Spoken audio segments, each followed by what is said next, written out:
ज़ैगम साहब, ट्रंप की फ्रस्ट्रेशन है, ज़बान है, अल्टीमेटम है, धमकियां, इसको एक तरफ रखते हुए जो न्यू सीज फायर फ्रेमवर्क जिसके ऊपर अब आज बात दोबारा होना शुरू हुई, जैसे उधर से धमकी आई तो एक एफर्ट्स भी हो रही हैं, ये कितना ज़मीनी हकीकत के करीब हैं?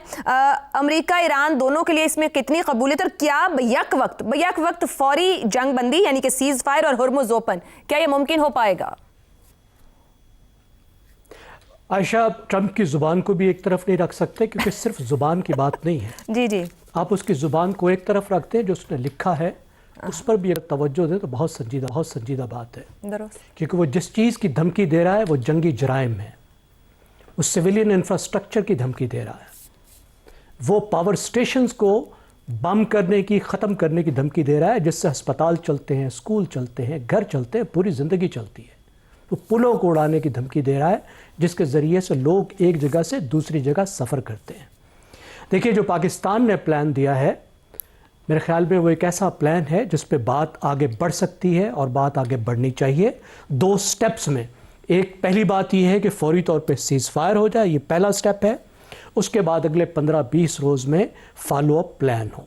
तो ये एक ऐसा पाकिस्तान का जो मंसूबा है या प्लान है जिसमें तमाम जो कोर इश्यूज़ हैं उनको हैंडल करने की, उनको इसमें एड्रेस किया गया है, एड्रेस करने की कोशिश की गई है कि उसमें चाहे सैंक्शंस हो, न्यूक्लियर प्रोग्राम हो, सिक्योरिटी हो, तमाम तर चीज़ें। अब इस वक्त ईरान, उसकी अपनी एक मतलब समझ लें कि खदशात हैं जो बहुत अहम है, क्योंकि उनके साथ बहुत धोखे हुए हैं। JCPOA किया गया, यानी पहला जो न्यूक्लियर माहिदा था जो ट्रंप ने ख़त्म कर दिया, साल बाद माहिदा हुआ और ट्रंप ने उसको ख़त्म कर दिया। फिर माहिदे के लिए गुफ्तगू हुई तो फिर हमला कर दिया, फिर दूसरी बार माहिदे के लिए गुफ्तगू हुई तो फिर हमला कर दिया, और पहले हमले के दरमियान में जो सीज़ फायर है उसको इस्तेमाल किया गया दोबारा हमले के लिए।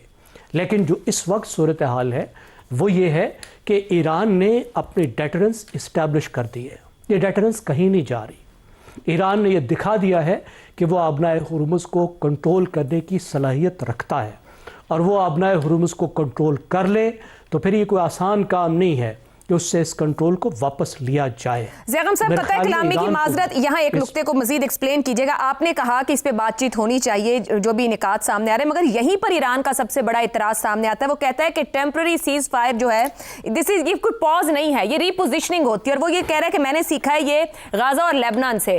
तो वो ये समझता ही नहीं है कि अगर आप मुझे कह रहे हैं मैं पॉज करूं और मैं साथ स्ट्रेट ऑफ हुर्मुज़ खोल दूं, ये मुमकिन नहीं है, तो फिर भी क्या मुमकिन है कि यहाँ से वे आउट निकले? जी देखिए, ईरान ने दो अपनी रेड लाइंस इस वक्त बनाई हुई हैं और वहीं से मसला आ रहा है।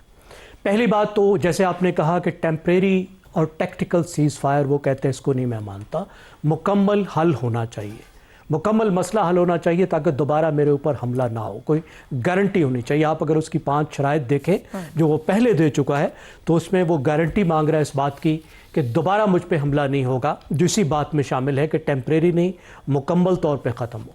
और दूसरा जो बात है वो ये है कि जो हुर्मुज़ का कंट्रोल है, लिवरेज है, वो इस वक्त उसको नहीं छोड़ेगा। वो एक बाकायदा मुज़ाकरात का, उस पर मुज़ाकरात करना चाहता है, वो भी उसकी 5 शराइत के अंदर शामिल है, उस पर बात करना चाहता है, लेकिन सीज़ फायर के हिस्से के तौर पर उसका कंट्रोल नहीं छोड़ना चाहता। ये हैं उसके मसले। लेकिन देखिए, जो पहली बात है, कोई गारंटी नहीं दे सकता ईरान को तहफ़्फ़ुज़ की। दुनिया का कोई मुल्क गारंटी नहीं दे सकता। गारंटी अपनी ताकत होती है, अपनी डेटरेंस होती है, और ईरान उस डेटरेंस को इस वक्त इस्टेब्लिश कर चुका है। ईरान ये दिखा चुका है कि वो अपनी हिफाजत कर सकता है और दोबारा हमला उसके लिए आसान काम नहीं है। अब यहाँ से बात आगे बढ़ाने के लिए मेरे ख्याल में एक अहम बात यह हो गई कि दूसरी जो दो बड़ी ताकतें हैं, चीन और रूस, उनको बीच में लाया जाए, ख़ास तौर पर चीन को बीच में लाया जाए। अभी हमारे ईरानी भाई ने बहुत अच्छी बातें बताई, हम सबको फ़ख्र है ईरान जिस तरह रेजिस्ट कर रहा है, लेकिन आप देखिए हमें बहुत बड़ा इसका दुख है कि जो इदारे उसने साल में बनाए, और मौके का फायदा उठा के मुस्तकिल नुकसान पहुंचाया जा रहा है, यूनिवर्सिटी से लेकर पार्स आउट, उसके रिसर्च के इदारे, उसकी यूनिवर्सिटियां, उसके स्टील के प्लांट, उसकी इंडस्ट्रियल सलाहियत, ये अगर जंग चलती रहती है तो ये चीजें ईरान के लिए भी तबाहकुन है। ठीक हो गया, तो उसको भी एक कदम पीछे हटना बहुत जरूरी है, बहुत जरूरी है। आमिर अहमद खान साहब, क्या आलमी दबाव, क्या अमेरिका के अंदर से उठती आवाजें, दाखिली तनकीद ट्रंप को पीछे हटने पर मजबूर करेगी? क्योंकि अगर ईरान भी अपनी जगह पर खड़ा है, वे आउट नहीं दे रहा, तो फिर ट्रंप आगे बढ़कर मजीद नुकसान की तरफ लेके जाएंगे दुनिया को। اس میں تو کوئی شک ہی نہیں ہے نا عائشہ کہ اب ان کے پاس دنیا کو دینے کے لیے نقصان کے علاوہ کچھ نہیں ہے. انفارچونیٹلی جی ایک دروازہ جو انسانوں کے اوپر کبھی بند نہیں ہوتا وہ پاگل پن کا دروازہ ہے, اور صدر ٹرمپ کا جو حالیہ بیہیویئر ہے وہ اس کی بہترین مثال ہے. لیکن جب ہم یہ سوال اٹھاتے ہیں نا عائشہ, جو آپ کا سوال ہے کہ کیا عالمی دباؤ ان کو مجبور کر سکتا ہے, تو اس دباؤ کو, اس کا ذرا نیچر ایگزامن کرتے ہیں. اس دباؤ کا مطلب ہرگز یہ نہیں ہے کہ چائنا جو ہے وہ بھی امریکہ کو دھمکیاں دے, روس بھی اس کو دھمکیاں دے, اور براہ راست ایک آن گراؤنڈ نہیں تو کم از کم ایک وربل کانفرنٹیشن شروع ہے. اس دباؤ کی ایک اور بھی شکل ہے نا.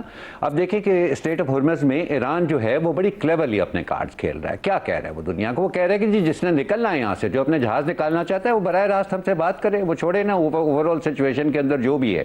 رائٹ, اس کے اندر فرانس نے پہل کر بھی لی ہے, ان کے کچھ جہاز نکلے بھی ہیں, اس سے پہلے ہم نے دیکھا ہے کہ پاکستانی جہاز بھی نکلے ہیں.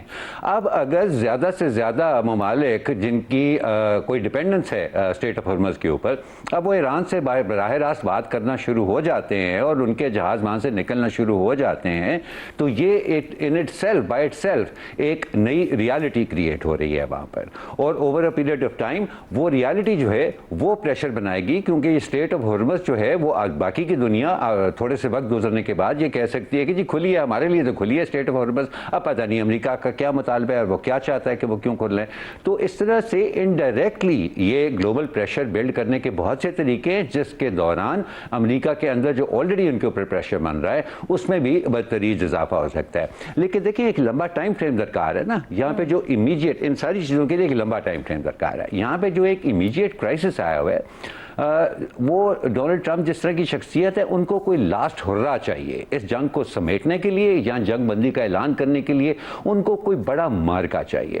اب یہ جو ان کا ریسکیو مشن تھا نا پائلٹ کا, اگر آپ اس کو ذرا اس کے اوپر غور کریں, جو اس کے اوپر رپورٹنگ آئی ہے وہ انہوں نے اس کو سیل بھی کرنے کی کوشش کی ہے امریکہ کے اندر کہ یہ ایک کیا انہوں نے کہا ایسٹرن میریکل ہے جو ہم نے ان کو نکال لیا ہے وہاں سے. لیکن جو ایکسپرٹس اب اس کی فوٹیج کو ایگزامن کر رہے ہیں ان کا یہ کہنا ہے کہ یہ جو ملبہ ہمیں دکھایا جا رہا ہے فوٹیج کے اندر, وہ تو اس جگہ سے تقریباً 400 کلومیٹر دور تھا جہاں سے اس پائلٹ کو ریسکیو کیا گیا. سو گویا وہاں اندر جانے کا اور 2 بڑے بڑے جہاز MC-130 جو ہیں وہ وہاں پر اتارنے کا, اس کے ساتھ اس کے سپورٹ ہیلی کاپٹرز 5-6 جو وہاں پر اتارے ہیں, پھر اس کے اوپر سے ان کے وہ ڈرون اڑتے رہے, تو ان کا مقصد کچھ اور تھا. غالباً ٹرمپ کا یہ خیال تھا کہ وہ کوئی کرٹیکل انٹیلیجنس یا کوئی کرٹیکل سکسیس حاصل کر سکیں گے اس آپریشن سے, جو ان کے یورینیم ڈپازٹس ہیں ایران کے.